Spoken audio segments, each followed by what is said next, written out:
If you look up Ouija board in the Occult Encyclopedia, you'll typically come up with this definition.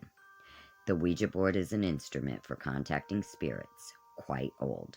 It was in use as early as 540 BC by the ancient Greeks and also in China before the birth of Confucius.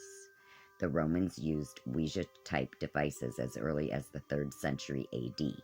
Symbol tablets unearthed in caves suggest that the Ouija board may be as old as man himself.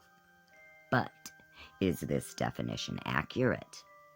Ancient Ouija boards, fact or fiction?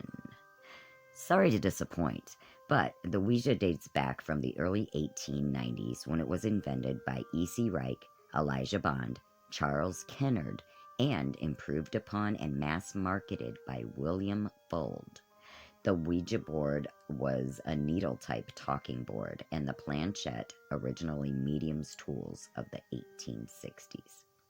This is not to say that ancient man didn't use symbol divination to try and contact spirits.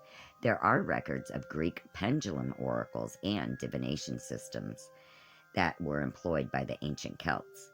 Chinese Taoists used a form of spirit writing called in the sand called Fu Qi. But these are not talking boards, and to credit ancient man with the invention of the Ouija would be like saying that Cro-Magnon invented the automobile when he chiseled out the first wheel. A pendulum is not a Ouija board, and neither, for that matter, is a chess set.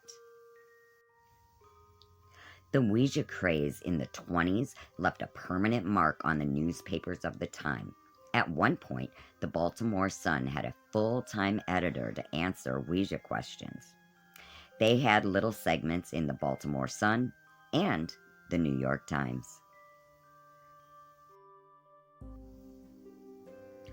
Don't drop that mirror or you'll have bad luck for 7 years. Never let a black cat cross your path. Throw salt over your shoulder to ward off bad luck. We have all heard these before, but somehow it's comforting to know that you might be able to ward off misfortune with a pinch of salt or a knock on wood. This is especially true when dealing with the unknown or something particularly scary. So it isn't surprising that the Ouija board has its own set of rules and warnings. You may even know some of them yourself, but are they true? Do you really need to worry about these things, or are they just superstitions garnered from Ouija folklore? Rule number 1, never play alone. Never let the spirits count down through the numbers or go through the alphabet, as they can get out of the board this way. If the planchette goes to the 4 corners of the board, it means that you have contacted an evil spirit. If the planchette falls from a Ouija board, a spirit will get loose. The board must be closed properly, or evil spirits will remain behind to haunt the operator. Never use the Ouija when you are ill or in a weakened condition, since this may make you vulnerable to possession.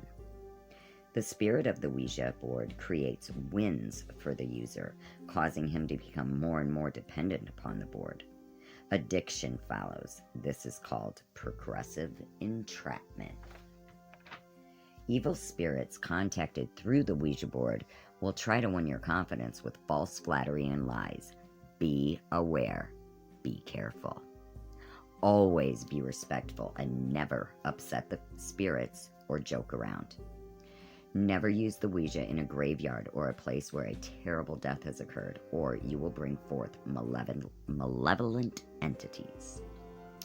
When using a glass as a message indicator, you must always cleanse it first by holding it over a burning candle. It is said Ouija boards are also disposed of improperly, that they come back to haunt the owner. It is also said that a Ouija board will scream if you try to burn it. People who hear the scream have less than 36 hours to live. There is only one proper way to dispose of it. Break the board into 7 pieces. Sprinkle it with holy water, then bury it. If you want to make your own Ouija board, arrange the letters and numbers into a circle so that whatever is trapped within that circle can't escape.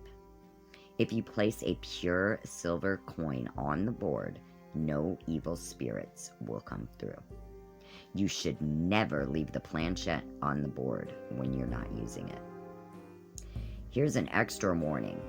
Lecherous spirits from the Ouija board will sometimes ask young women to do rather odd things. Ignore them, and always remember that your Ouija partner or your boyfriend has nothing to do with this. 3 things never to ask a Ouija board. Never ask about God. Never ask when you're gonna die. Never, ever ask these 2 things.